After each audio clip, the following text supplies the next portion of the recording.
What's up guys, RuppDat here, and welcome back to Let's Play Pokemon Yellow. In the last episode, we started storming Team Rocket's hideout here, and got to the point where we found the lift key. As you might notice, I'm in a bit of a different spot than I was last time though. Reason being is because, well, I left the Rocket hideout to go heal my Pokemon, as well as reorganize my items, as in, I sold the nugget I found, and I also proceeded to deposit most of my TMs and the old rod, because I'm gonna save them for later. So that way I can go back and pick up some of the stuff I missed out on, because, oh hey, I didn't have room for it. So I think I'm gonna go back really quickly, hunt down one of the items that I missed out on. Pretty sure it's actually really good. I need to be careful though of, yeah, I need to be careful of not, oh, I screwed that up. Go figure. It's been a few days since I last recorded and played, so I'm bound to make some mistakes. That's what real life does to people. It screws with your perception of reality. Or something like that. Well, video game reality, I guess. That's totally a thing, right? Anyway. Just gonna head back through here just to retrieve a few things. Gotta be careful not to overload my pack again. Okay, this is HP up! I think I'm gonna use that right now, actually. To give a boost. An HP boost to, let's go Herbivore, actually. I think Herbivore and War Turtle are gonna be the Pokemon that I'm going to focus on HP-wise the most. Now what is this item over here? TMO2, what is that? Let's see quick. Razor Wind! Well, you know what? Let's go ahead and teach that to Killer Bird. It's a 2-turn move, and it's also a normal type move. It's always been a normal type move, not sure why. But I'm gonna give it a Whirlwind for it, because Whirlwind is pretty much useless. And Razor Wind is probably gonna be the strongest attack Killer Bird's gonna have for quite some time. I'm coming for you, boss man. Alright, so order of business now is to get over to where the boss of Team Rocket is. There's an... Oh, I forgot to battle this guy off screen. Crap. Okay, please tell me he's not going to take very long. Yes, you and your whip. Only 2 Pokemon. Okay, it shouldn't take very long. Machop. Well, Machop, prepare to be frozen with an Ice Beam. Oh, I was hoping I'd actually called the freeze. That would've been funny. Oh well. Water Gun and so long, Machop. Hey, critical hit. Haven't seen enough of those in this LP.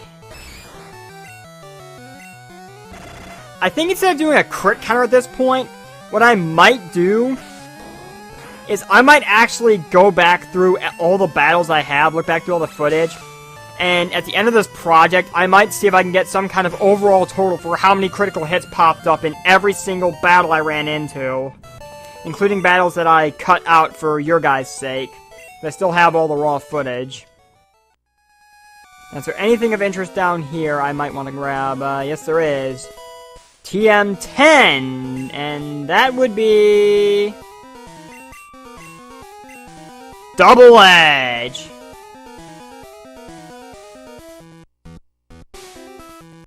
Well, you know what?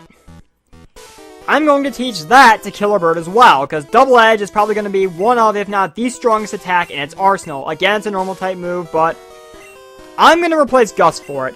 So Killer Bird is starting to get some serious offense to its name now. Double Edge is another one of those moves where It's similar to Takedown, where you deal a massive amount of damage, but you also do that same amount of damage, well, actually like a third of your HP or something like that. I don't remember the specifics, it'll probably appear on screen. You do a certain amount of damage to yourself as well in recoil. Or something like that, yeah. Alright, now for these items, since I'm going the way I need to go anyway. Moonstone, I can probably deposit that later. And just to see what this is. TM07, okay, more TMs. What is this one?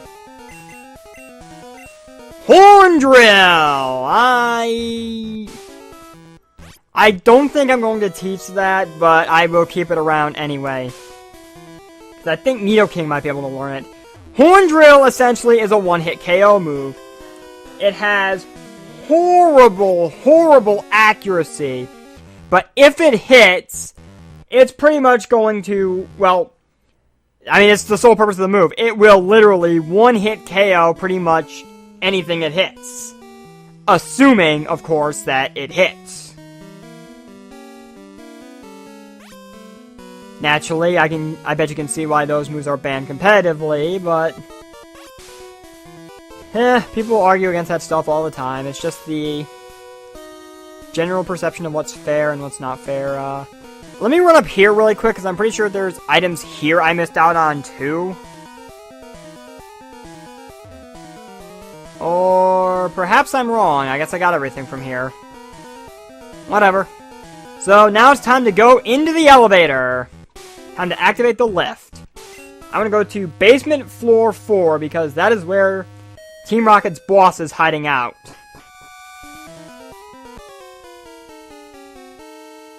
Oh, what's this?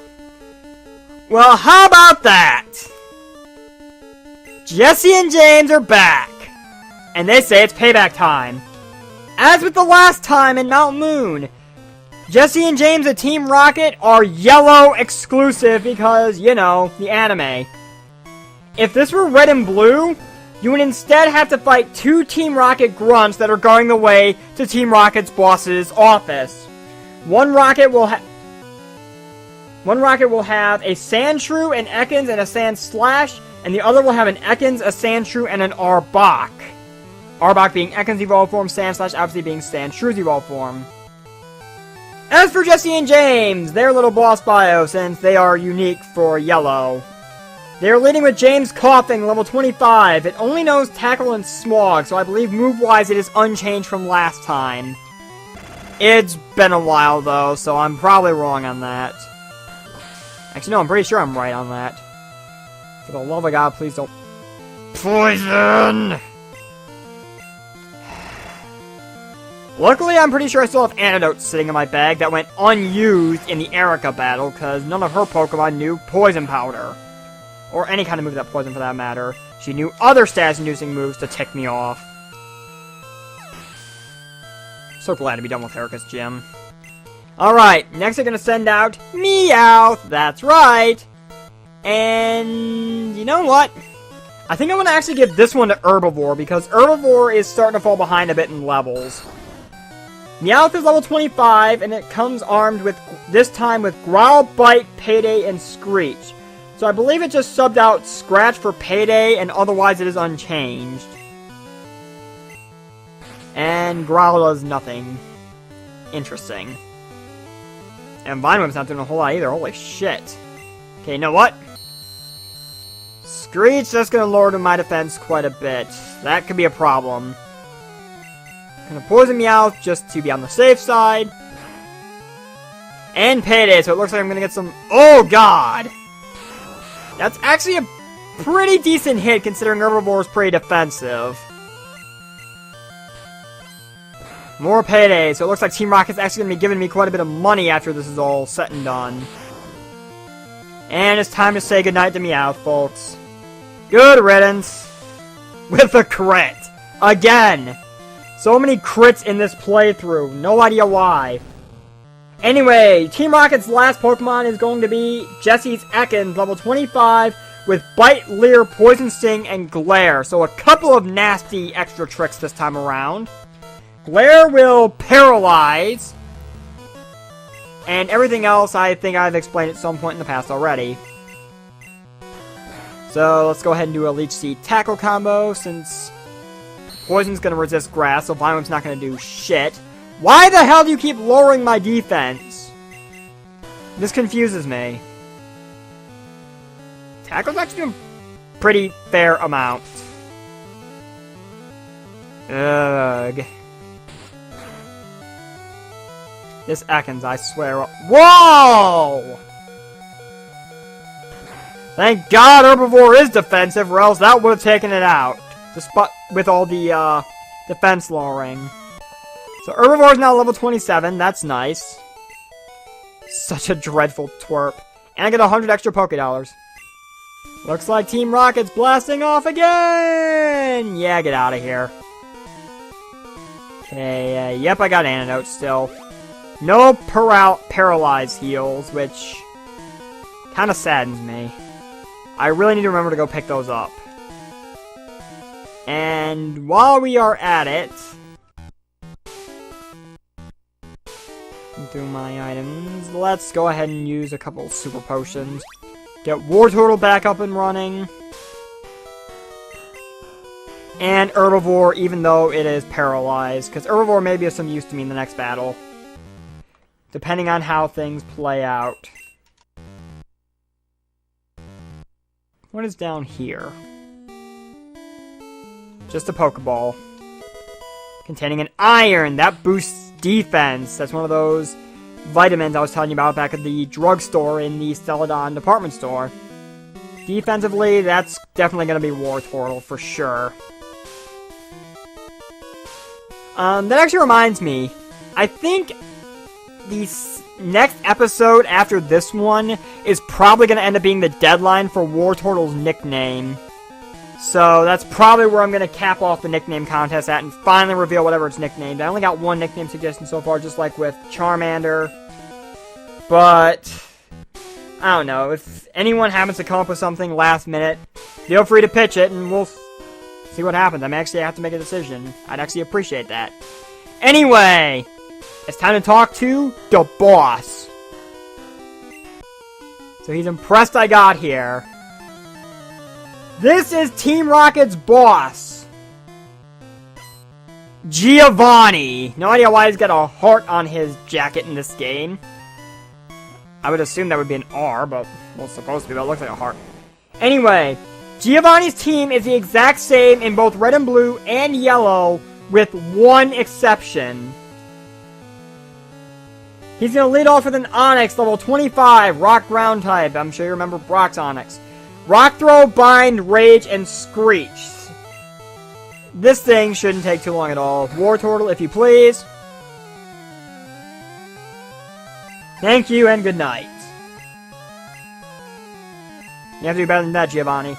Next Pokemon is going to be a Rhyhorn. Level 24, Ground Rock type. It only knows Horn Attack. So naturally, I bet you can see why this thing isn't really much of a threat to me at all. And now it's down. And Wartortle level 29. Should probably stop having Wartortle sit in the front spot. Alright, I'm going to send Raijin in for this one. Giovanni's last Pokemon is different depending on the version you're playing. In red and blue, this would be a level 29 Kangaskhan, pure normal type, with Comet Punch, Rage, and Bite.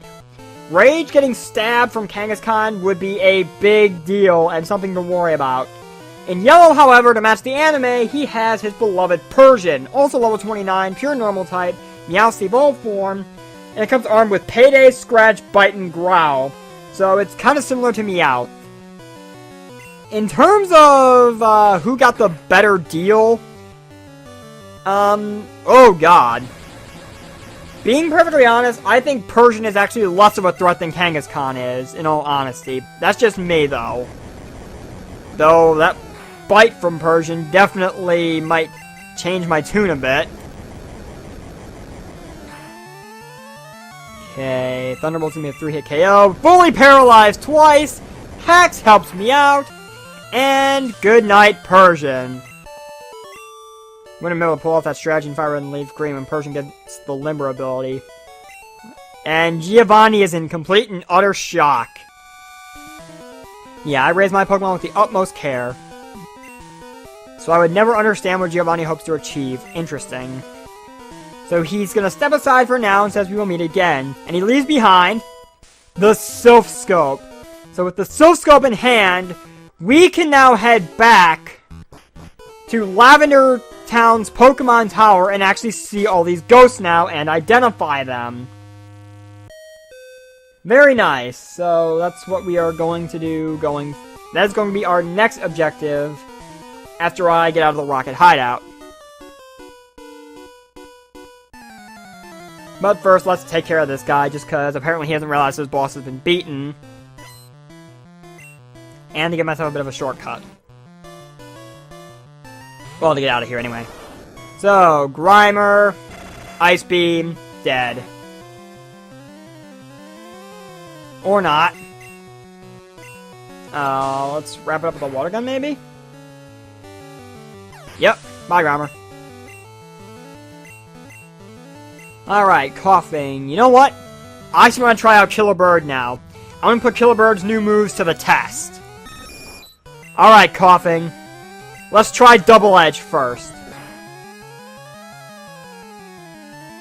Damn, Killer Bird.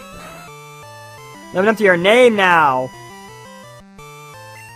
And let's wrap this up with a Quick Attack, just because. Or not. Damn you for being so defensive, Coughing. Why? Well, Killer Bird's level 28, so not too big of a loss. Yeah, why?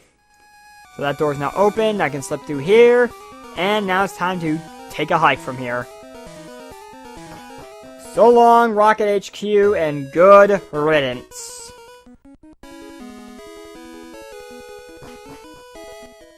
Alright, so I think that's actually gonna do it for this episode. So, with that said, thank you guys for watching. I've been RuppDat, and next time on Let's Play Pokemon Yellow, I'm actually gonna meet you guys back in Lavender Town, so we can start scaling Pokemon Tower. And also don't forget that next episode will be the last opportunity you have to leave a comment suggesting a nickname for my Wartortle. I'm also going to be doing some item shuffling and stuff off camera to get ready. But yeah, thank you guys for watching. I've been RuppDat, and I'll see you guys next time when we head back to Lavender Town. See you guys then.